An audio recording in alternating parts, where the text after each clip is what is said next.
So ಒಂದೊಳ್ಳೆ dish ಮಾಡ್ತಾ ಇದೀವಿ, ಅದು ಬಂದು ಚಿಲ್ಲಿ ಚಿಕನ್ ಮಾಡ್ತಾ ಇದೀವಿ. ಸೊ ಸ್ಟಾರ್ಟ್ ಮಾಡೋಣ ಬನ್ನಿ.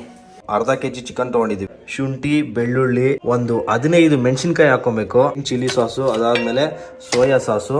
ಕುಟ್ಟೋದಕ್ಕೆ ಒಂದು ಕುಟಾಣಿ ಇಟ್ಕೊಳ್ಳಿ. ರುಬ್ಬಿ ಕೊಡಪ್ಪ ರಾಜ. ತುಪ್ಪ ಹಾಕೊಳ್ತಾ ಇದೀವಿ.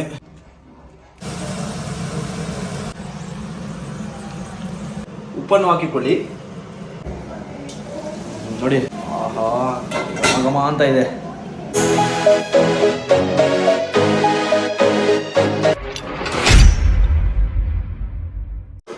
ಹಾಯ್ ಹಲೋ ಸ್ನೇಹಿತರೆ, welcome to my YouTube channel. ನಾನು ನಿಮ್ಮ ತೆಲಿಗೌಡ ಮಾತಾಡ್ತಾ ಇದ್ದೀನಿ. ಸೊ ನಾನು ಇವತ್ತು ಕಿಚನಲ್ಲಿ ಇದ್ದೀನಿ. ಸೊ ಒಂದೊಳ್ಳೆ ಡಿಶ್ ಮಾಡ್ತಾ ಇದೀವಿ, ಅದು ಬಂದು ಚಿಲ್ಲಿ ಚಿಕನ್ ಮಾಡ್ತಾ ಇದೀವಿ. ಸೊ ಎಲ್ಲ ಪ್ರಿಪ್ರೇಷನ್ ಆಗಿದೆ, ಎಲ್ಲ ರೆಡಿ ಮಾಡ್ಕೊಂಡಿದ್ದೀವಿ.